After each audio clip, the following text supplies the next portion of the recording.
नमस्कार दोस्तों, हिंदी कहानी 2.0 चैनल में आपका स्वागत है।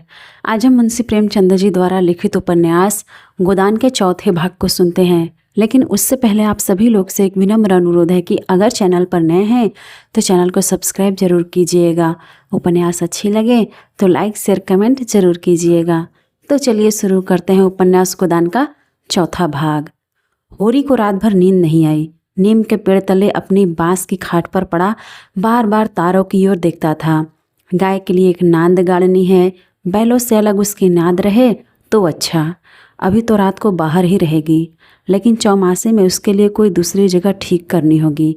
बाहर लोग नज़र लगा देते हैं, कभी कभी तो ऐसा टोना टोटका कर देते हैं कि गाय का दूध ही सूख जाता है। थन में हाथ ही नहीं लगाने देती, लात मारती है। नहीं, बाहर बांधना ठीक नहीं। और बाहर नांद भी कौन गाड़ने देगा। कारिंदा साहब नज़र के लिए मुंह फुलाएंगे। छोटी छोटी बात के लिए राय साहब के पास फरियाद ले जाना भी उचित नहीं। और कारिंदे के सामने मेरी सुनता कौन है। उनसे कुछ कहूँ तो कारिंदा दुश्मन हो जाए। जल में रहकर मगर से बैर करना लड़कपन है। भीतर ही बांधूंगा। आंगन है तो छोटा सा, लेकिन एक मड़ैया डाल देने से काम चल जाएगा। अभी पहला ही बयान है। 5 सेर से कम क्या दूध देगी। सेर भर तो गोबर को ही चाहिए। रुपया दूध देखकर कैसी ललचाती रहती है। अब पिए जितना चाहे। कभी कभी 2-4 सेर मालिकों को दे आया करूँगा। कारिंदा साहब की पूजा भी करनी ही होगी और भोला के रुपए भी दे देना चाहिए। सगाई के ढकोसले में उसे क्यों डालूं। जो आदमी अपने ऊपर इतना विश्वास करे उससे दगा नहीं करना चाहिए। उससे दगा करना नीचता है। 80 रुपए की गाय मेरे विश्वास पर दे दी। नहीं, यहाँ तो कोई 1 पैसे को नहीं पतियाता। सन में क्या कुछ न मिलेगा। अगर 25 रुपए भी दे दूँ तो भोला को ढांढस हो जाए। धनिया से नाहक बता दिया। चुपके से गाय लेकर बांध देता तो चकरा जाती। लगती पूछने किसकी गाय है, कहाँ से लाए हो। खूब दिख करके तब बताता। लेकिन जब पेट में बात पचे भी कभी 2-4 पैसे ऊपर से आ जाते हैं, उनको भी तो नहीं छिपा सकता।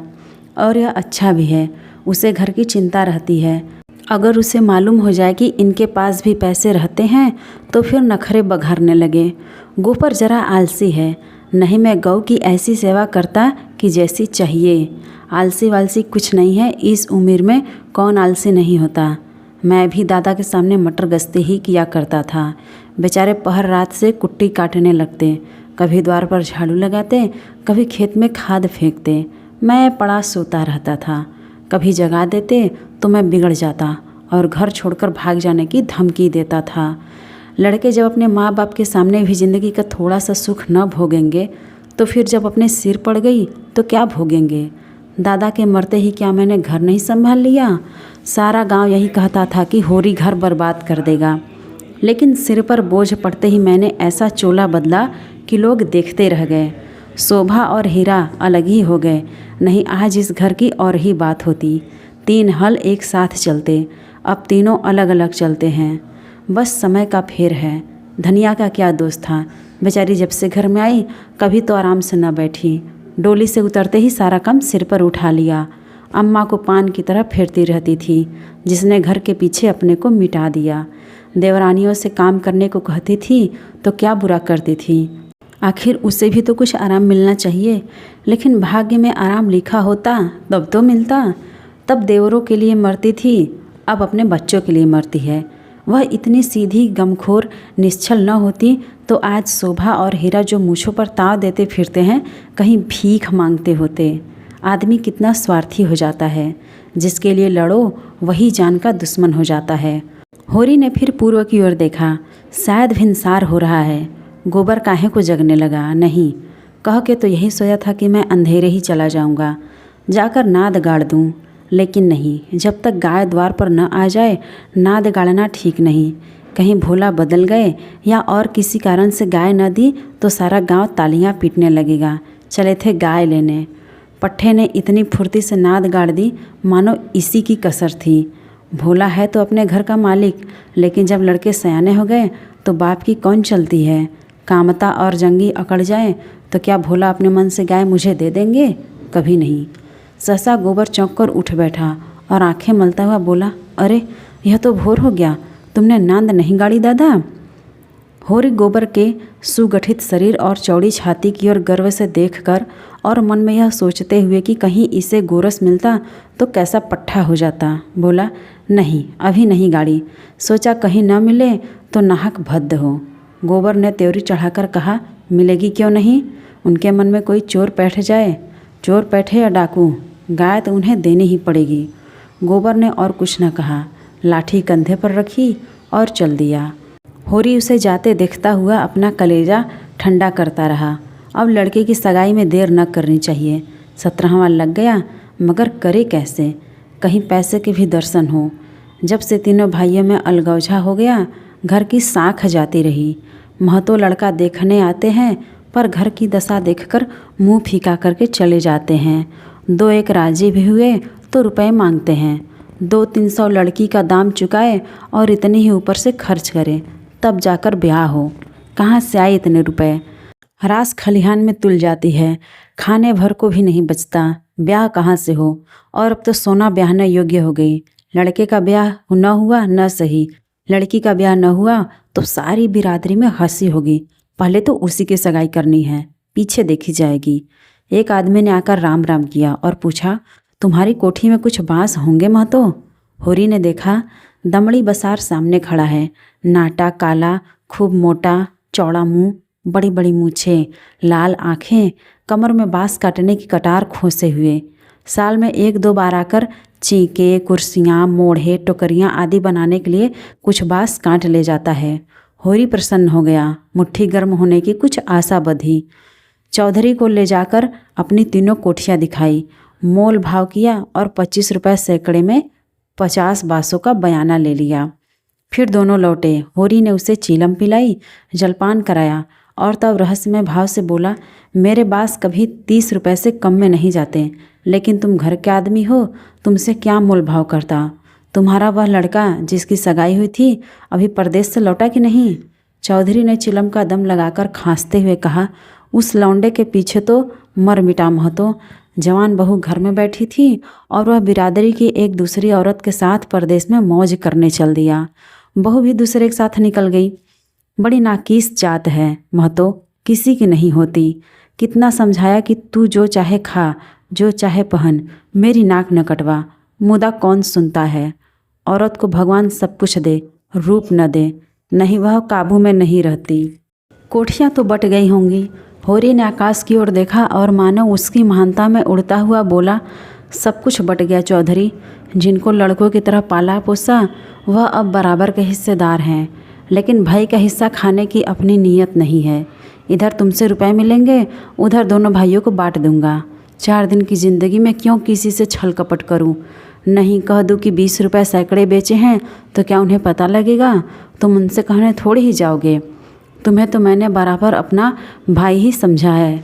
व्यवहार में हम भाई के अर्थ का कितना ही दुरुपयोग करें, लेकिन उसकी भावना में जो पवित्रता है वह हमारी काली माँ से कभी मलिन नहीं होती। होरी ने अप्रत्यक्ष रूप से यह प्रस्ताव करके चौधरी के मुंह की ओर देखा कि वह स्वीकार करता है या नहीं। उसके मुख पर कुछ ऐसा मिथ्या विनीत भाव प्रकट हुआ जो भिक्षा मांगते समय मोटे भिक्षुकों पर आ जाता है। चौधरी ने होरी का आसन पाकर चाबुक जमाया। हमारा तुम्हारा पुराना भाईचारा है महतो, ऐसी बात है भला, लेकिन बात यह है कि ईमान आदमी बेचता है तो किसी लालच से। 20 रुपये नहीं है, मैं 15 रुपये कहूँगा, लेकिन जो 20 रुपये के दाम लो। होरी ने खिसिया कर कहा, तुम तो चौधरी अंधेर करते हो। 20 रुपये में कहीं ऐसे बाँस जाते हैं? ऐसे क्या, इससे अच्छे अच्छे बाँस जाते हैं 10 रुपये पर। हाँ, 10 कोस और पश्चिम चले जाओ, मोल का बाँस नहीं है। शहर के नगीच होने का है। आदमी सोचता है जितनी देर वहाँ जाने में लगेगी उतनी देर में तो 2-4 रुपये का काम हो जाएगा। सौदा पट गया। चौधरी ने मिर्जई उतारकर छान पर रख दी और बाँस काटने लगा। ऊख की सिंचाई हो रही थी। हीरा बहू कलेवा लेकर कुएं पर जा रही थी। चौधरी को बाँस काटते देखकर घूंघट के अंदर से बोली, कौन बाँस काटता है? यहाँ बाँस न कटेंगे। चौधरी ने हाथ रोककर कहा, बाँस मोल ले लिए हैं, 15 रुपये सैकड़े का बयाना हुआ है, सेंत में नहीं काट रहे हैं। हीरा बहू अपने घर की मालकिन थी। उसी के विद्रोह से भाइयों में अलगौझा हुआ था। धनिया को परास्त करके शेर हो गई थी। हीरा कभी कभी उसे पीटता था, अभी हाल में इतना मारा था कि वह कई दिन तक खाट से न उठ सकी, लेकिन अपनी पदाधिकार वह किसी तरह न छोड़ती थी। हीरा क्रोध में उसे मारता था, लेकिन चलता था उसी के इशारों पर, उस घोड़े की भांति जो कभी कभी स्वामी को लात मारकर भी उसी के आसन के नीचे चलता है। कलेवे की टोकरी सिर से उतारकर बोली, 15 रुपये में हमारे बास न जाएंगे। चौधरी औरत जात से इस विषय में बातचीत करना नीति विरुद्ध समझते थे। बोले, जाकर अपने आदमी को भेज दे, जो कुछ कहना हो आकर कहें। हीरा बहू का नाम था पुन्नी। बच्चे 2 ही हुए थे, लेकिन ढल गई थी। बनाव श्रृंगार से समय के आघात का समन करना चाहती थी, लेकिन गृहस्थी में भोजन ही का ठिकाना न था। श्रृंगार के लिए पैसे कहाँ से आते। इस अभाव और विवशता ने उसकी प्रकृति का जल सुखाकर कठोर और शुष्क बना दिया था, जिस पर एक बार फावड़ा भी उचट जाता था। समीप आकर चौधरी का हाथ पकड़ने की चेष्टा करती हुई बोली, आदमी को क्यों भेज दूँ? जो कुछ कहना हो मुझसे कहो। मैंने कह दिया, मेरे बास न कटेंगे। चौधरी हाथ छुड़ाता था और पुन्नी बार बार पकड़ लेती थी। 1 मिनट तक यही हाथापाई होती रही। अंत में चौधरी ने उसे जोर से पीछे ढकेल दिया। पुन्नी धक्का खाकर गिर पड़ी, मगर फिर संभली और पांव से तल्ली निकालकर चौधरी के सिर, मुंह, पीठ पर अंधाधुन जमाने लगी। बसोर होकर उसे ढकेल दे। उसका यह अपमान मारती जाती थी और रोती भी जाती थी। चौधरी उसे धक्का देकर नारी जाति पर बल का प्रयोग करके गच्चा खा चुका था। खड़े खड़े मार खाने के सिवा इस संकट से बचने की उसके पास और कोई दवा न थी। पुन्नी का रोना सुनकर होरी भी दौड़ा हुआ आया। पुन्नी ने उसे देखकर और जोर से चिल्लाना शुरू किया। होरी ने समझा चौधरी ने पुनिया को मारा है। खून ने जोश मारा और अलगौजे की ऊंची बांध को तोड़ता हुआ सब कुछ अपने अंदर समेटने के लिए बाहर निकल पड़ा। चौधरी को जोर से एक लात जमाकर बोला, अब अपना भला चाहते हो तो चौधरी यहाँ से चले जाओ, नहीं तुम्हारी लाश उठेगी। तुमने अपने को समझा क्या है? तुम्हारी इतनी मजाल कि मेरी बहू पर हाथ उठाओ। चौधरी कस्में खा खा कर अपनी सफाई देने लगा। तल्लियों की चोट में उसकी अपराधी आत्मा कौन थी? यह लात उसे निरपराध मिली और उसके फूले हुए गाल आंसुओं से भीग गए। उसने तो बहू को छुआ भी नहीं। क्या वह इतना गंवार है कि महतों के घर की औरतों पर हाथ उठाएगा? होरी ने अविश्वास करके कहा, आंखों में धूल मत झोंको चौधरी, तुमने कुछ कहा नहीं तो बहू झूठ मूठ रोती है। रुपए की गर्मी है तो वह निकाल दी जाएगी। अलग है तो क्या हुआ, खून तो एक है। कोई तिरछी आँख से देखे तो आँख निकाल ले। पुन्नी चंडी बनी हुई थी। गला फाड़ कर बोली, तूने मुझे धक्का देकर गिरा नहीं दिया? खा जा अपने बेटे की कसम। हीरा को भी खबर मिली कि चौधरी और पुनिया में लड़ाई हो रही है। चौधरी ने पुनिया को धक्का दिया। पुनिया ने उसे तल्लियों से पीटा। उसने पूर वहीं छोड़ा और ओंगी लिए घटनास्थल की ओर चला। गांव में अपने क्रोध के लिए प्रसिद्ध था। छोटा, डील, गठा हुआ शरीर, आंखें कौड़ी की तरह निकल आई थी और गर्दन की नसें तन गई थी। मगर उसे चौधरी पर क्रोध न था, क्रोध था पुनिया पर। वह क्यों चौधरी से लड़ी? क्यों उसकी इज्जत मिट्टी में मिला दी? बसोर से लड़ने झगड़ने का उसे क्या प्रयोजन था? उसे जाकर हीरा से सारा समाचार कह देना चाहिए था। हीरा जैसा उचित समझता करता। वह उसे से लड़ने क्यों गई? उसका बस होता तो वह पुनिया को पर्दे में रखता। पुनिया किसी बड़े से मुंह खोलकर बात करे, यह उसे असह्य था। वह खुद जितना उदंड था, पुनिया को उतना ही शांत रखना चाहता था। जब भैया ने 15 रुपये में सौदा कर लिया तो यह बीच में कूदने वाली कौन? आते ही उसने पुन्नी का हाथ पकड़ लिया और घसीटता हुआ अलग ले जाकर लात मारने लगा। हरामजादी, तू हमारी नाक कटाने पर लगी हुई है? तू छोटे छोटे आदमियों से लड़ती फिरती है? किसकी पगड़ी नीची होती है बता? एक लात और जमाकर बोला, हम तो वहाँ कलेव की बाट देख रहे हैं, तू यहाँ लड़ाई ठाने बैठी है? इतनी बेशर्मी! आँख का पानी ऐसा गिर गया, खोद कर गाड़ दूंगा। पुन्नी हाय हाय करती जाती थी और कोसती जाती थी। तेरी मिट्टी उठे, तुझे हैजा हो जाए, तुझे मरी आए, देवी मैया तुझे लील जाए, तुझे इन्फ्लुएंजा हो जाए, भगवान करे तू कोड़ी हो जाए, हाथ पांव कट कट कर गिरे। और गालियाँ तो हीरा खड़ा खड़ा सुनता रहा, लेकिन यह पिछली गाली उसे लग गई। हैजा मरी आदि से विशेष कष्ट न था। इधर बीमार पड़े, उधर विदा हो गए, लेकिन कोढ़, यह घिनौनी मौत और उससे भी घिनौना जीवन। वह तिलमिला उठा, दांत पिसता हुआ बोला, फिर पुनिया पर झपट पड़ा और झोटे पकड़कर फिर उसका सिर जमीन पर रगड़ता हुआ बोला, हाथ पांव कटकर गिर जाएंगे तो मैं तुझे लेकर चाटूंगा, तू ही मेरे बाल बच्चों को पालेगी। तू इतनी बड़ी गृहस्थी चलाएगी, तू तो दूसरा भरतार करके किनारे खड़ी हो जाएगी। चौधरी को पुनिया की इस दुर्गति पर दया आ गई। हीरा को उदारतापूर्वक समझाने लगा, हीरा महतो, अब तो जाने दो, बहुत हुआ। क्या हुआ? बहू ने मुझे मारा, मैं तो छोटा नहीं हो गया। धन्य भाग की भगवान ने यह दिखाया। हीरा ने चौधरी को डांटा। तुम चुप रहो चौधरी, नहीं मेरे क्रोध में पड़ जाओगे तो बुरा होगा। औरत जात इसी तरह बकती है, आज को तुमसे लड़ गई, कल को दूसरों से लड़ जाएगी। तुम भले मानस हो, हंसकर टाल गए, दूसरा हो तो बर्दाश्त न करेगा। कहीं उसने हाथ भी छोड़ दिया तो कितनी आबरू रह जाएगी बताओ। इस ख्याल ने उसके क्रोध को फिर भड़काया। लपका था कि होरी ने दौड़कर पकड़ लिया और उसे पीछे हटाते हुए बोला, अरे हो तो गया, देख तो लिया, दुनिया ने कि बड़े बहादुर हो, अब क्या उसे पीस कर ही जाओगे। हीरा अब भी बड़े भाई का अदब करता था, सीधे सीधे न लड़ता था। चाहता तो एक झटके में अपना हाथ छुड़ा लेता, लेकिन इतनी बेअदबी न कर सका। चौधरी की ओर देखकर बोला, अब खड़े क्या ताकते हो, जाकर अपना बाँस काटो। मैंने सही कर दिया, 15 रुपये सैकड़े में तय है। कहाँ तो पुन्नी रो रही थी, कहाँ झमक कर उठी और अपना सिर पीट कर बोली, लगा दे घर में आग, मुझे क्या करना है। भाग फुट गया कि तुम जैसी कसाई के पाले पड़ी, लगा दे घर में आग। उसने कलेऊ की टोकरी वहीं छोड़ दी और घर की ओर चली। हीरा गर्जा, कहाँ कहाँ जाती है, चल कुएं पर। नहीं, खून पी जाऊंगा। पुनिया के पांव रुक गए। इस नाटक का दूसरा अंक न खेलना चाहती थी। चुपके से टोकरी उठाकर रोती हुई कुएं की ओर चली। हीरा भी पीछे पीछे चला। होरी ने कहा, अब फिर मार धाड़ न करना, इससे औरत बेशरम हो जाती है। धनिया ने द्वार पर आकर हाँक लगाई, तुम वहाँ खड़े खड़े क्या तमाशा देख रहे हो? कोई तुम्हारी सुनता भी है कि यूँ ही शिक्षा दे रहे हो? उस दिन इसी बहू ने तुम्हें घूंघट की आड़ से दाढ़ीजार कहा था, भूल गए? बहुरिया होकर पराए मर्दों से लड़ेगी तो डांटी न जाएगी। होरी द्वार पर आकर नटखटपन के साथ बोला, और जो मैं इसी तरह तुझे मारूं, क्या कभी मारा नहीं है? जो मारने की साथ बनी हुई है, इतनी बेदर्दी से मारता तो तू घर छोड़कर भाग जाती। मुनिया बड़ी गमखोर है।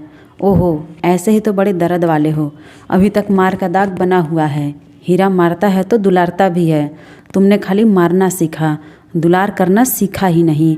मैं ही ऐसी हूँ कि तुम्हारे साथ निभा हुआ। अच्छा रहने दे, बहुत अपना बखान न कर। तो ही रूठ रूठ कर नैहर भागती थी, जब महीनों खुशामद करता था तब जाकर आती थी। जब अपनी गरज सताती थी तब मनाने जाते थे, लाला मेरे दुलार से नहीं जाते थे। इसी से तो मैं सबसे तेरा बखान करता हूँ।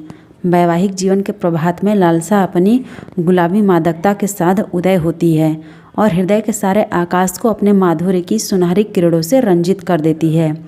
फिर मध्याह्न का प्रखर ताप आता है, छड़ छड़ पर बगुले उठते हैं और पृथ्वी कांपने लगती है। लालसा का सुनहरा आवरण हट जाता है और वास्तविकता अपने नग्न रूप में सामने आ खड़ी होती है। उसके बाद विश्राममय संध्या आती है, शीतल और शांत। जब हम थके हुए पथिकों की भांति दिन भर की यात्रा का वृत्तांत कहते और सुनते हैं, तटस्थ भाव से मानो हम किसी ऊंचे शिखर पर जा बैठे हैं, जहाँ नीचे का जनरूरव हम तक नहीं पहुँचता। धनिया ने आंखों में रस भरकर कहा, चलो बड़े बखान करने वाले आए हो, जरा सा कोई काम बिगड़ जाए तो गर्दन पर सवार हो जाते हो। होरी ने मीठे उलाहने के साथ कहा, ले अब यही तेरी बेइंसाफ़ी मुझे अच्छी नहीं लगती धनिया। भोला से पूछ, मैंने उनसे तेरे बारे में क्या कहा था? धनिया ने बात बदलकर कहा, देखो गोबर गाय लेकर आता है कि खाली हाथ। चौधरी ने पसीने में लथपथ आकर कहा, महतो चल कर बाँस गिन लो, कल ठेला लाकर उठा ले जाऊंगा। होरी ने बाँस गिनने की ज़रूरत न समझी। चौधरी ऐसा आदमी नहीं है, फिर एक आध बाँस बेसी ही काट लेगा तो क्या रोज़ रोज ही मंगनी तो बाँस काटते रहते हैं। सलाहगों में तो मंडप बनाने के लिए लोग दर्जनों बाँस काट ले जाते हैं। चौधरी ने 7.5 रुपये निकालकर उसके हाथ में रख दिए। होरी ने गिनकर कहा, और निकालो, हिसाब से 2.5 और होते हैं। चौधरी ने बेमुरवती से कहा, 15 रुपये में तय हुए हैं कि नहीं? 15 रुपये में नहीं, 20 रुपये में। हीरा महतो ने तुम्हारे सामने 15 रुपये कहे थे, कहो तो बुला लाऊं? तय तो 20 रुपये में ही हुए थे चौधरी, अब तुम्हारी जीत है, जो चाहो कहो, 2.5 रुपये निकलते हैं, तुम 2 ही दे दो। मगर चौधरी कच्ची गोलियां न खेला था, अब उसे किसका डर? होरी के मुंह में तो ताला पड़ा हुआ था, क्या कहे, माथा ठोक कर रह गया। बस इतना बोला, यह अच्छी बात नहीं है चौधरी, 2 रुपये दबाकर राजा न हो जाओगे। चौधरी तीक्ष्ण स्वर में बोला, और तुम क्या भाइयों के पैसे थोड़े से दबाकर राजा हो जाओगे? 2.5 रुपये पर अपना ईमान बिगाड़ रहे थे, उस पर मुझे उपदेश देते हो। अभी पर्दा खोल दूँ तो सिर नीचा हो जाए। होरी पर जैसे सैकड़ों जूते पड़ गए। चौधरी तो रुपये सामने ज़मीन पर रखकर चला गया, पर वह नीम के नीचे बैठा बड़ी देर तक पछताता रहा। वह कितना लोभी और स्वार्थी, इसका उसे आज पता चला। चौधरी ने 2.5 रुपये दे दिए होते तो वह खुशी से कितना फूल उठता। अपनी चालाकी को सराहता कि बैठे बिठाए 2.5 रुपये मिल गए। ठोकर खाकर ही तो हम सावधानी के साथ पग उठाते हैं। धनिया अंदर चली गई थी। बाहर आई तो रुपये ज़मीन पर पड़े देखे। गिनकर बोली, और रुपये क्या हुए? 10 न चाहिए? होरी ने लंबा मुंह बनाकर कहा, हीरा ने 15 रुपये में दे दिए तो मैं क्या करता? हीरा 5 रुपये में दे दे, हम नहीं देते इन दामों। वहाँ मारपीट हो रही थी, मैं बीच में क्या बोलता। होरी ने अपनी पराजय अपने मन में ही डाल ली, जैसे कोई चोरी से आम तोड़ने के लिए पेड़ पर चढ़े और गिरने पर धूल झाड़ता हुआ उठ खड़ा हो कि कोई देख न ले। जीत कर आप अपनी धोखेबाजियों के डिंग मार सकते हैं। जीत से सब कुछ माफ़ है, हार की लज्जा तो पी जाने की वस्तु है। धनिया पति को फटकारने लगी। ऐसे सुअवसर उसे बहुत कम मिलते थे। होरी उससे चतुर था, पर आज बाजी धनिया के हाथ में थी। हाथ मटका कर बोली, क्यों न हो, भाई ने 15 रुपये कह दिए तो तुम कैसे टोकते? अरे राम राम, लाडले भाई का दिल छोटा हो जाता कि नहीं? फिर जब इतना बड़ा अनर्थ हो रहा था कि लाडली बहू के गले पर छुरी चल रही थी, तो भला तुम कैसे बोलते? उस वक्त कोई तुम्हारा सर्वस्व लूट लेता तो भी तुम्हें सुध न होती। होरी चुपचाप सुनता रहा, मिनका तक नहीं। झुंझलाहट हुई, क्रोध आया, खून खौला, आँख जली, दांत पीसे, लेकिन बोला नहीं। चुपके से कुदाल उठाई और ऊख गुड़ने चला। धनिया ने कुदाल छीनकर कहा, क्या अभी सवेरा है जो ऊख गुड़ने चले? सूरज देवता माथे पर आ गए, नहाने धोने जाओ, रोटी तैयार है। होरी ने घुन्नाकर कहा, मुझे भूख नहीं है। धनिया ने जले पर नून छिड़का। हाँ, काहे को भूख लगेगी, माई ने बड़े बड़े लड्डू खिला दिए हैं ना। भगवान ऐसे सपूत भाई सबको दे। होरी बिगड़ा, क्रोध अब रस्सियाँ तोड़ रहा था। तू आज मार खाने पर लगी हुई है। धनिया ने नकली विनय का नाटक करके कहा, क्या करूँ, तुम दुलारे ही इतना करते हो कि मेरा सिर फिर गया है। तू घर में रहने देगी कि नहीं? घर तुम्हारा, मालिक तुम, मैं भला कौन होती हूँ तुम्हें घर से निकालने वाली? होरी आज धनिया से किसी तरह पेश नहीं पा सकता। उसकी अकल जैसे कुंद हो गई है। इन व्यंग बाड़ों को रोकने के लिए उसके पास कोई ढाल नहीं है। धीरे से कुदाल रख दी और गमछा लेकर चला नहाने। लौटा कोई आधे घंटे में, मगर गोबर अभी तक न आया था। अकेले कैसे भोजन करे? लौंडा वहाँ जाकर सो रहा। भोला कि वह मदमाती छोकरी है न झुनिया, उसके साथ हंसी दिल्लगी कर रहा होगा। कल भी तो उसके पीछे लगा हुआ था। नहीं गाय दी तो लौट क्यों नहीं आया? क्या वहाँ ढाई देगा? धनिया ने कहा, अब खड़े क्या हो, गोबर सांझ को आएगा। होरी ने और कुछ न कहा, कहीं धनिया फिर न कुछ कह बैठे। भोजन करके नीम की छाँव में लेट गया। रूपा रोती हुई आई, नंगे बदन एक लंगोटी लगाए, झबरे बाल इधर उधर बिखेरे हुए। होरी की छाती पर लौट गई। उसकी बड़ी बहन सोना कहती है, गाय आएगी तो उसका गोबर मैं पाथूंगी। रूपा यह नहीं बर्दाश्त कर सकती। सोना ऐसी कहाँ की बड़ी रानी है कि सारा गोबर अपने आप पाथ डाले। रूपा उससे किसी बात में कम है? सोना रोटी पकाती है तो क्या रूपा बर्तन नहीं मांजती? सोना पानी लाती है तो क्या रूपा कुएं पर रस्सी नहीं ले जाती? सोना तो कलसा भरकर इठलाती चली आती है, रस्सी समेटकर रूपा ही लाती है। गोबर दोनों साथ पाथती हैं। सोना खेत गोड़ने जाती है तो क्या रूपा बकरी चराने नहीं जाती? फिर सोना अकेली गोबर क्यों पाथेगी? यह अन्याय रूपा कैसे सहे? होरी ने उसके भोलेपन पर मुग्ध होकर कहा, नहीं, गाय का गोबर तू पाथना, सोना गाय के पास जाए तो भगा देना। रूपा ने पिता के गले में हाथ डालकर कहा, दूध भी मैं ही दूहूँगी। हाँ हाँ, तू न दूहेगी तो और कौन दूहेगा?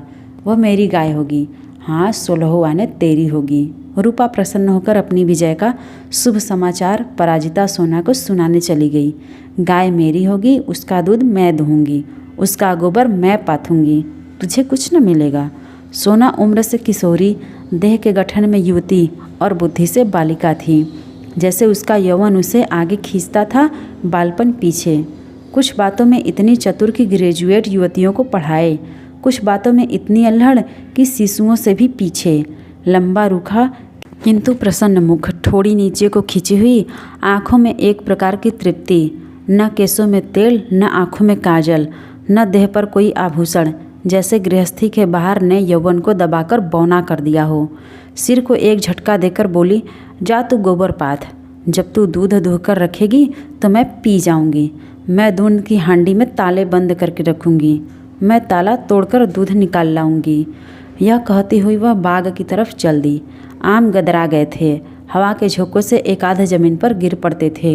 लू के मारे चुचके पीले, लेकिन बाल वृंद उन्हें टपके समझकर बाग को घेरे रहते थे। रूपा भी बहन के पीछे होली। जो काम सोना करे वह रूपा जरूर करेगी। सोना के विवाह की बातचीत हो रही थी। रूपा के विवाह की कोई चर्चा नहीं करता, इसलिए वह स्वयं अपने विवाह के लिए आग्रह करती है। उसका दूल्हा कैसा होगा, क्या क्या लाएगा, उसे कैसे रखेगा, उसे क्या खिलाएगा, क्या पहनाएगा, इसका वह बड़ा विशद वर्णन करती, जिसे सुनकर कदाचित कोई बालक उससे विवाह करने पर राजी न होता।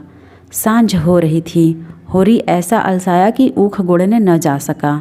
बैलों को नांद में लगाया, सानी खरीदी और एक चिलम भरकर पीने लगा। इस फसल में सब कुछ खलिहान में तौल देने पर भी अभी उस पर कोई 300 करस था, जिस पर कोई 100 रुपये सूद के बढ़ते जाते थे। मंगरू शाह से आज 5 साल हुए। बैल के लिए 60 रुपये लिए थे, उसमें से 60 दे चुका है, पर वह 60 रुपये ज्यों के त्यों बने हैं। दाता दिन पंडित से 30 रुपये लेकर आलू बोए थे। आलू तो चोर खोद ले गए और उस 30 के इन 30 वर्षों में 300 हो गए। दुलारी विधवा सहुआइन थी, जो गांव में नून तेल तमाकू की दुकान रखे हुए थी। बंटवारे के समय उससे 40 रुपये लेकर भाइयों को देना पड़ा था। उसके भी लगभग 100 रुपये हो गए थे, क्योंकि आने रुपए का ब्याज था। लगान के भी अभी 25 रुपये बाकी पड़े हुए थे और दशहरे के दिन सगुन के रुपयों का भी कोई प्रबंध करना था। बासों के रुपए बड़े अच्छे समय पर मिल गए। सगुन की समस्या हल हो जाएगी, लेकिन कौन जाने, यहाँ तो एक धेला भी हाथ में आ जाए तो गांव में शोर मच जाता है और लेन देन चारों तरफ से नोचने लगते हैं। ये 5 रुपये तो वह सगुन में देगा, चाहे कुछ हो जाए। मगर अभी जिंदगी के 2 बड़े बड़े काम सिर पर सवार थे, गोबर और सोना का विवाह। बहुत हाथ बांधने पर भी 300 से कम खर्च न होंगे। ये 300 किसके घर से आएंगे? कितना चाहता है कि किसी से एक पैसा कर्ज न ले, जिसका आता है उसका पाई पाई चुका दे, लेकिन हर तरह का कष्ट उठाने पर भी गला नहीं छूटता। इसी तरह सूद बढ़ता जाएगा और एक दिन उसका घर द्वार सब नीलाम हो जाएगा। उसके बाल बच्चे निराश्रय होकर भीख मांगते फिरेंगे। होरी जब काम धंधे से छुट्टी पाकर चिलम पीने लगता था तो यह चिंता एक काली दीवार की भांति चारों ओर से घेर लेती थी, जिसमें से निकलने की उसे कोई गली न सूझती थी। अगर संतोष था तो यही कि यह विपत्ति अकेले उसके सिर न थी। प्रायः सभी किसानों का यही हाल था। अधिकांश की दशा तो इससे भी बदतर थी। शोभा और हीरा को उससे अलग हुए अभी कुल 3 साल हुए थे, मगर दोनों पर 400 का बोझ लद गया।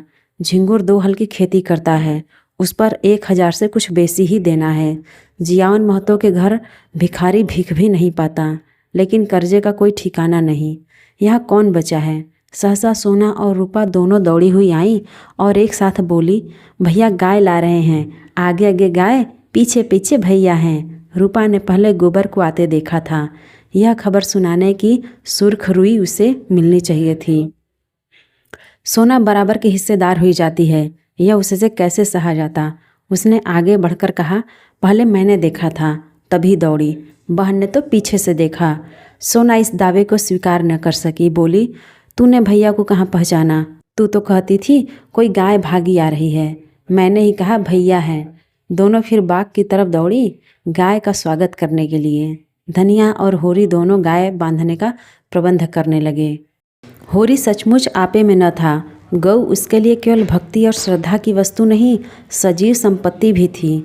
वह उससे अपने द्वार की शोभा और अपने गांव घर का गौरव बढ़ाना चाहता था। वह चाहता था लोग गाय को द्वार पर बंधे देखकर पूछे, यह किसका घर है? लोग कहें होरी महतो का। तभी लड़के वाले भी उसकी विभूति से प्रभावित होंगे। आंगन में बंधी तो कौन देखेगा? धनिया इसके विपरीत सशंक थी। होरी बोला, चलो जल्दी से नाद गाड़ दें। धनिया के मुख पर जवानी चमक उठी थी। नहीं, पहले थाली में थोड़ा सा आटा और गुड़ घोल कर रख दे। बेचारी धूप में चली होगी, प्यासी होगी। तुम जाकर नाद गाड़ो, मैं घोलती हूँ। कहीं एक घंटी पड़ी थी, उसे ढूंढ ले, उसके गले में बांधेंगे। सोना कहाँ गई? सवाइन की दुकान से थोड़ा सा काला डोरा मंगवा लो। गाय को नज़र बहुत लगती है। आज मेरे मन की बड़ी भारी लालसा पूरी हो गई। धनिया अपने हार्दिक उल्लास को दबाए रखना चाहती थी। इतनी बड़ी संपदा अपने साथ कोई नई बाधा न लाए, यह शंका उसके निराश हृदय में कंपन न डाल रही थी। आकाश की ओर देखकर बोली, गाय के आने का आनंद तो जब है कि उसका पौरा भी अच्छा हो। भगवान के मन की बात है। मानो वह भगवान को भी धोखा देना चाहती थी। भगवान को भी दिखाना चाहती थी कि इस गाय के आने से उसे इतना आनंद नहीं हुआ कि ईर्ष्यालु भगवान सुख का पलड़ा ऊंचा करने के लिए कोई नई विपत्ति भेज दे। वह अभी आटा घोल ही रही थी कि गोबर गाय को लिए बालकों के एक जुलूस के साथ द्वार पर पहुंचा। होरी दौड़कर गाय के गले से लिपट गया। धनिया ने आटा छोड़ दिया और जल्दी से एक पुरानी साड़ी का काला किनारा फाड़कर गाय के गले में बांध दिया। होरी श्रद्धा विह्वल नेत्रों से गाय को देख रहा था, मानो साक्षात देवी जी ने घर में पदार्पण किया हो। आज भगवान ने यह दिन दिखाया कि उसका घर गौ के चरणों से पवित्र हो गया। यह सौभाग्य न जाने किसके पुण्य प्रताप से। धनिया ने भयातुर होकर कहा, खड़े क्या हो, आंगन में नाद गाड़ दो। आंगन में जगह कहाँ है? बहुत जगह है, मैं तो बाहर ही गाड़ता हूँ। पागल न बनो, गांव का हाल जानकर भी अनजान बनते हो। अरे बित्ते भर के आंगन में आए गाय कहाँ बंधेगी भाई। जो बात नहीं जानते उसमें टांग मत अड़ाया करो। संसार भर की विद्या तुम ही नहीं पढ़े हो। वह गाय को 7 पर्दों के अंदर छिपा कर रखना चाहती थी। अगर गाय 8 पहर कोठरी में रह सकती तो शायद वह उसे बाहर न निकालने देती। यो हर बात में होरी की जीत होती थी। वह अपने पक्ष पर अड़ जाता था और धनिया को दबना पड़ता था। लेकिन आज धनिया के सामने होरी की एक न चली। धनिया लड़ने पर तैयार हो गई। गोबर, सोना और रुपा, सारा घर होरी के पक्ष में था, पर धनिया ने अकेले सबको परास्त कर दिया। आज उसमें एक विचित्र आत्मविश्वास और होरी में एक विचित्र विनय का उदय हो गया था। मगर तमाशा कैसे रुक सकता था? गाय डोली में बैठकर तो आई न थी। कैसे संभव था कि गांव में इतनी बड़ी बात हो जाए और तमाशा न लगे? जिसने सुना सब काम छोड़कर देखने दौड़ा। यह मामूली देसी गऊ नहीं है। भोला के घर से 80 रुपये में आई है। होरी 80 रुपये क्या देंगे? 50-60 रुपये में लाए होंगे। गांव के इतिहास में 50-60 रुपये की गाय का आना भी अभूतपूर्व बात थी। बैल तो 50 रुपये के भी आए, 100 के भी आए, लेकिन गाय के लिए इतनी बड़ी रकम किसान क्या खर्च करेगा? यह तो ग्वालों का ही कलेजा है कि अंजलियों रुपए गिन आते हैं। गाय क्या है? साक्षात देवी का रूप है। दर्शकों आलोचकों का तांता लगा हुआ था और होरी दौड़ दौड़कर सबका सत्कार कर रहा था। इतना विनम्र, इतना प्रसन्नचित वह कभी न था। 70 साल के बूढ़े पंडित दाता दिन लठिया टेकते हुए आए और पोपले मुँह से बोले, कहाँ हो होरी, तनिक हम भी तुम्हारी गाय देख लें, सुना बड़ी सुंदर है। होरी ने दौड़कर पालागन किया और मन में अभिमान में उल्लास का आनंद उठाता हुआ बड़े सम्मान से पंडित जी को आंगन में ले गया। महाराज ने गऊ को अपनी पुरानी अनुभवी आँखों से देखा। सींगे देखी, थन देखा, पट्टा देखा और घनी सफ़ेद भौहों के नीचे छिपी हुई आँखों में जवानी की उमंग भरकर बोले, कोई दोष नहीं है बेटा, बाल भौरी सब ठीक। भगवान चाहेंगे तो तुम्हारे भाग खुल जाएंगे। ऐसे अच्छे लक्षण हैं कि वाह, बस रातीब न कम होने पाए। एक एक बाछा 100-100 का होगा। होरी ने आनंद के सागर में डुबकियां खाते हुए कहा, सब आपका आशीर्वाद है दादा। दाता दिन ने सुरती की पीक थूकते हुए कहा, मेरा आशीर्वाद नहीं है बेटा, भगवान की दया है। यह सब प्रभु की दया है। रुपए नगद दिए? होरी ने बेर पर उड़ाई। अपने महाजन के सामने भी अपनी समृद्धि प्रदर्शन का ऐसा अवसर पाकर वह कैसे छोड़े? टके की नई टोपी सिर पर रखकर जब हम अकड़ने लगते हैं, जरा देर के लिए किसी सवारी पर बैठकर जब हम आकाश में उड़ने लगते हैं, तो इतनी बड़ी विभूति पाकर क्यों न उसका दिमाग आसमान पर चढ़े। बोला, भोला ऐसा भला मानस नहीं है महाराज, नगद गिनाए पूरे चौकस। अपने महाजन के सामने यह डिंग मारकर होरी ने नादानी तो की थी, पर दाता दिन के मुख पर असंतोष का कोई चिन्ह न दिखाई दिया। इस कथन में कितना सत्य है यह उनकी बुझी आँखों से छिपा न रह सका, जिनमें ज्योति की जगह अनुभव छिपा बैठा था। प्रसन्न होकर बोले, कोई हरज नहीं बेटा, कोई हरज नहीं। भगवान सब कल्याण करेंगे। 5 सेर दूध है, इसमें बच्चे के लिए छोड़कर। धनिया ने तुरंत टोका, अरे नहीं महाराज, इतना दूध कहाँ, बुढ़िया तो हो गई है, फिर यहाँ रातीब कहाँ धरा है। दाता दिन ने मर्म भरी आंखों से देखकर उसकी सत्कर्ता को स्वीकार किया, मानो कह रहे हों, गृहिणी का यही धर्म है, सीटना मर्दों का काम है, उन्हें सीटने दो। फिर रहस्यमय भरे स्वर में बोले, बाहर न बांधना, इतना कह देते हैं। धनिया ने पति की ओर विजयी आंखों से देखा, मानो कह रही हो, लो अब तो मानोगे। दाता दिन से बोली, नहीं महाराज, बाहर क्या बांधेंगे, भगवान दे तो इसी गाय में 3 गाय और बंध सकती हैं। सारा गांव गाय देखने आया, नहीं आए तो शोभा और हीरा जो अपने सगे भाई थे। होरी के हृदय में भाइयों के लिए अभी कोमल स्थान था, वह दोनों आकर देख लेते तो और प्रसन्न हो जाते, तो उसकी मनोकामना पूरी हो जाती। सांझ हो गई, दोनों पूर लेकर लौट आए, इसी द्वार से निकले पर पूछा कुछ नहीं। होरी ने डरते हुए धनिया से कहा, न शोभा आया न हीरा, सुना न होगा। धनिया बोली, तो यहाँ कौन उन्हें बुलाने जाता है। तू बात तो समझती नहीं, लड़ने के लिए तैयार रहती है। भगवान ने जब यह दिन दिखाया है तो हमें सिर झुकाकर चलना चाहिए। आदमी को अपने संगों के मुंह से अपनी भलाई बुराई सुनाने की जितनी लालसा होती है, बाहर वालों के मुंह से नहीं। फिर अपने भाई लाख बुरे हों, हैं तो अपने भाई ही। अपने हिस्से बखरे के लिए सभी लड़ते हैं, पर इससे खून थोड़े ही बढ़ जाता है। दोनों को बुलाकर दिखा देना चाहिए, नहीं कहेंगे गाय लाए, हमसे कहा तक नहीं। धनिया ने नाक सिकोड़कर कहा, मैंने तुमसे 100 बार 1000 बार कह दिया कि मेरे मुंह पर भाइयों का बखान न किया करो। उनका नाम सुनकर मेरी देह में आग लग जाती है।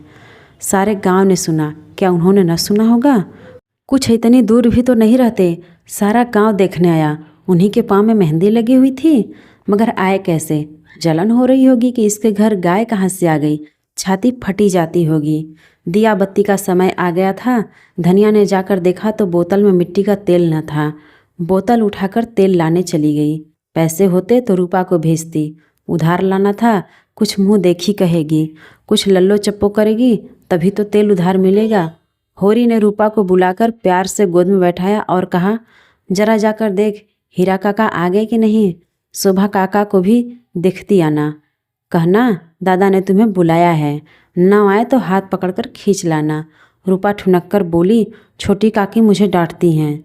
काकी के पास क्या करने जाएगी, फिर शोभा बहू तो तुझे प्यार करती है। शोभा काका मुझे चिढ़ाते हैं, कहते हैं मैं न कहूँगी। क्या कहते हैं बता। चिढ़ाते हैं, क्या कहकर चिढ़ाते हैं। कहते हैं तेरे लिए मूस पकड़ कर रखा है, ले जा भून कर खा ले। होरी के अंतस्थल में गुदगुदी हुई, तू कहती नहीं पहले तुम खा लो तो मैं खाऊंगी। अम्मा मने करती हैं, कहती हैं उन लोगों के घर न जाया करो। तू अम्मा की बेटी है कि दादा की। रूपा ने उसके गले में हाथ डालकर कहा, अम्मा की, और हंसने लगी। तो फिर मेरी गोद से उतर जा, आज मैं तुझे अपनी थाली में न खिलाऊंगा। घर में एक ही फूल की थाली थी, होरी उसी थाली में खाता था। थाली में खाने का गौरव पाने के लिए रूपा होरी के साथ खाती थी। इस गौरव का परित्याग कैसे करे। हुमक कर बोली, अच्छा तुम्हारी, तो फिर मेरा कहना मानेगी कि अम्मा का। तुम्हारा मानूंगी, तो जाकर हीरा और शोभा को खींच ला, और जो अम्मा बिगड़े अम्मा से कहने कौन जाएगा। रूपा कूदती हुई हीरा के घर चली। द्वेष का माया जाल बड़ी बड़ी मछलियों को ही फंसाता है।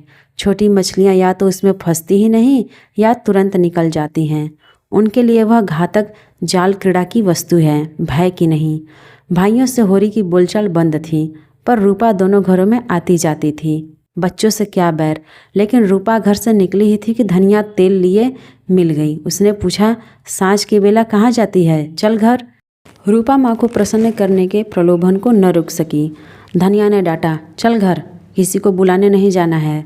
रूपा का हाथ पकड़े वह घर आई और होरी से बोली, मैंने तुमसे 1000 बार कह दिया कि मेरे लड़का लड़की को किसी के घर भेजने की ज़रूरत नहीं। किसी ने कुछ कर करा दिया तो मैं तुम्हें लेकर क्या चाटूंगी। ऐसे ही बड़ा प्रेम है तो अपने आप क्यों नहीं जाते, अभी पेट नहीं भरा जान पड़ता है। होरी नाद जमा रहा था, हाथों में मिट्टी लपेटे हुए अज्ञान का अभिनय करके बोला, किस बात पर बिगड़ती है भाई। अच्छा तो यह नहीं लगता कि अंधे कुकर की तरह हवा को फूंका करें। धनिया को कुप्पी में तेल डालना था। इस समय झगड़ा न बढ़ाना चाहती थी। रूपा भी लड़कों में जा मिली। पहर रात से ज़्यादा हो चुकी थी। नाद गड़ चुकी थी। सानी और खली डाल दी गई थी। गाय मनमाने उदास बैठी थी, जैसे कोई वधू ससुराल आई हो। नाद में मुंह तक न डालती थी। होरी और गोबर जाकर आधी आधी रोटियां उसके लिए लाए, पर उसने सूंघा तक नहीं। मगर यह कोई बात न थी। जानवरों को भी बहुधा घर छूट जाने का दुख होता है। होरी बाहर खाट पर बैठकर चिलम पीने लगा तो फिर भाइयों की याद आई। नहीं, आज इस शुभ अवसर पर वह भाइयों की उपेक्षा नहीं कर सकता। उसका हृदय वह विभूति पाकर विशाल हो गया था। भाइयों से अलग हो गया तो क्या हुआ, उनका दुश्मन तो नहीं है। यही गाय 3 साल पहले आई होती तो सभी का उस पर बराबर अधिकार होता। और कल को यही गाय दूध देने लगेगी तो क्या वह भाइयों के घर दूध न भेजेगा या दही न भेजेगा? ऐसे तो उसका धर्म नहीं है। भाई उसका बुरा चेतें, वह क्यों उसका बुरा चेतें? अपनी अपनी करनी तो अपने अपने साथ है। उसने नारियल खाट के पास पाए से लगाकर रख दिया और हीरा के घर की ओर चला। शोभा का घर भी उधर ही था। दोनों अपने अपने द्वार पर लेटे हुए थे। काफ़ी अंधेरा था। होरी पर उनमें से किसी की निगाह नहीं पड़ी। दोनों में कुछ बातें हो रही थी। होरी ठिठक गया और उनकी बातें सुनने लगा। ऐसा आदमी कहाँ है जो अपनी चर्चा सुनकर टाल जाए? हीरा ने कहा, जब तक एक में थे एक बकरी भी नहीं ली, अब पछाई गाय ली जाती है। भाई का हक मारकर किसी को फलते फूलते नहीं देखा। शोभा बोला, यह तुम अन्याय कर रहे हो हीरा। भैया ने एक एक पैसे का हिसाब दे दिया था। यह मैं कभी न मानूंगा कि उन्होंने पहले की कमाई छिपा रखी थी। तुम मानो चाहे न मानो, यह पहले की कमाई है। किसी पर झूठा इल्ज़ाम न लगाना चाहिए।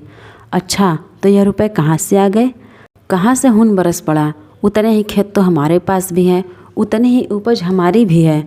फिर क्यों हमारे पास कफन को कौड़ी नहीं और उनके घर नई गाय आती है? उधार लिए होंगे और क्या। भोला उधार देने वाला आदमी तो नहीं है। कुछ भी हो, गाय है बड़ी सुंदर। गोबर लिए जाता था तो मैंने रास्ते में देखा। बेईमानी का धन जैसे आता है वैसे ही जाता है। भगवान चाहेंगे तो बहुत दिन गाय घर में न रहेगी। होरी से और न सुना गया। वह बीती बातों को विसार कर अपने हृदय में स्नेह और सौहार्द भरे भाइयों के पास आया था। इस आघात ने जैसे उसके हृदय में छेद कर दिया और वह रस भाव उसमें किसी तरह नहीं टिक रहा था। लत्ते और चिथड़े ठूसकर अब उस प्रवाह को नहीं रोक सकता। जी में एक उबाल आया कि उसी क्षण इस आक्षेप का जवाब दे, लेकिन बात बढ़ जाने के भय से चुप रह गया। अगर उसकी नीयत साफ है तो कोई कुछ नहीं कर सकता। भगवान के सामने वह निर्दोष है। दूसरे की उसे परवाह नहीं। उल्टे पांव लौट आया और वह जला हुआ तंबाकू पीने लगा। लेकिन जैसे वह 20 प्रतिशत उसकी धमनियों में फैलता जाता था। उसने सो जाने का प्रयास किया पर नींद न आई। बैलों के पास जाकर उन्हें सहलाने लगा। 20 शांत न हुआ। दूसरी चीलम भरी, लेकिन उसमें भी कुछ रस न था।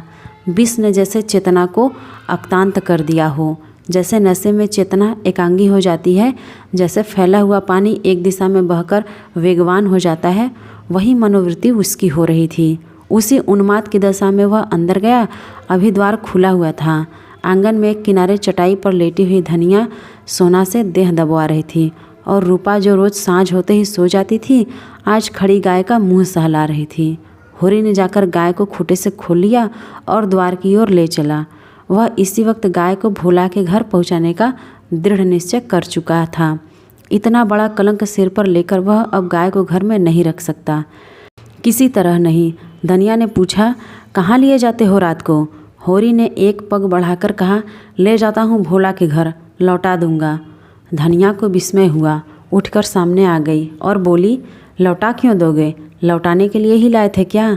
हाँ, इसके लिए लौटा देने में ही कुशल है। क्यों, क्या बात है? इतने अरमान से लाए और अब लौटाने जा रहे हो? क्या भोला रुपए मांगते हैं? नहीं, भोला यहाँ कब आया? तो फिर क्या बात हुई? क्या करोगी पूछकर। धनिया ने लपक कर पगैया उसके हाथ से छीन ली। उसकी चपल बुद्धि ने जैसे उड़ती हुई चिड़ियाँ पकड़ ली। बोली, तुम्हें भाइयों का डर हो तो जाकर उसके पैरों पर गिरो। मैं किसी से नहीं डरती। अगर हमारी बढ़ती देखकर किसी की छाती फटती है तो फट जाए, मुझे परवाह नहीं है। होरी ने विनीत स्वर से कहा, धीरे धीरे बोल महारानी, कोई सुन ले तो कहे ये सब इतनी रात को लड़ रहे हैं। मैं अपने कानों से क्या सुनाया हूँ तू क्या जाने। यहाँ चर्चा हो रही है कि मैं अलग होते समय रुपए दबा लिया था और भाइयों को धोखा दिया था। यही रुपए अब निकल रहे हैं। हीरा कहता होगा सारा गांव कह रहा है, हीरा को क्यों बदनाम करूं। सारा गांव नहीं कह रहा है, अकेला हीरा कह रहा है। मैं अभी जाकर पूछती हूँ ना कि तुम्हारे बाप कितने रुपए छोड़कर मरे थे।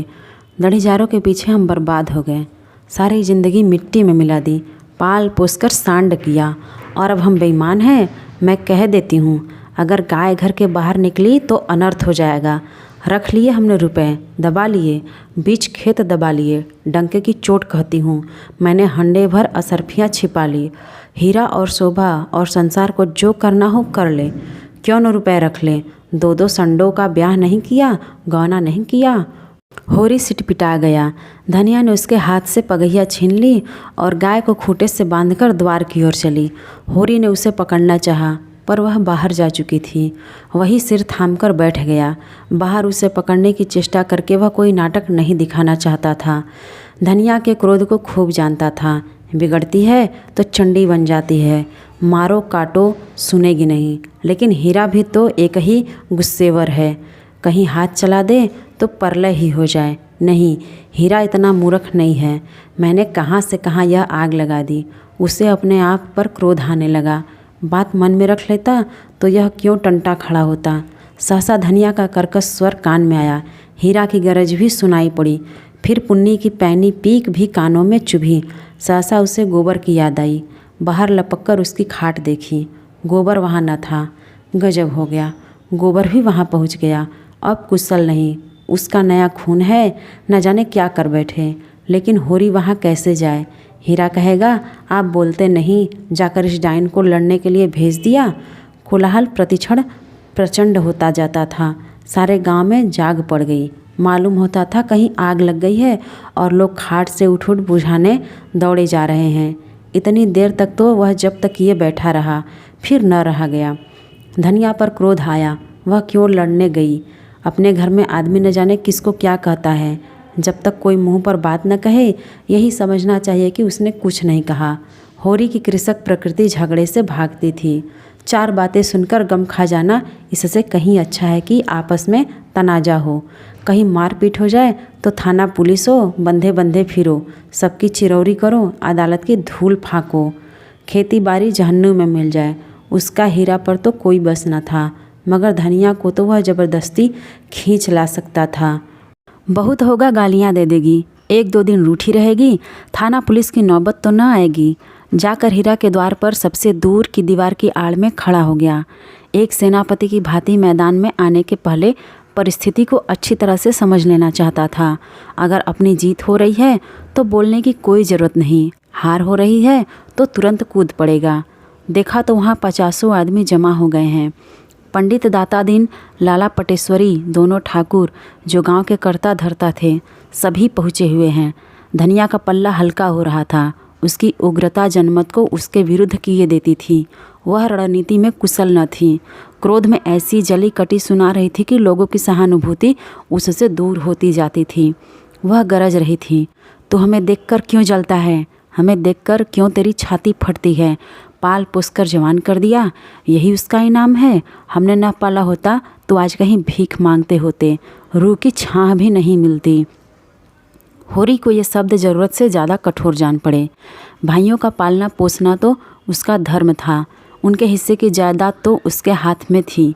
कैसे न पालता पोसता, दुनिया में कहीं मुंह दिखाने के लायक रहता। हीरा ने जवाब दिया, हम किसी का कुछ नहीं जानते। तेरे घर में कुत्तों की तरह एक टुकड़ा खाते थे और दिन भर काम करते थे। जाना ही नहीं कि लड़कपन और जवानी कैसी होती है।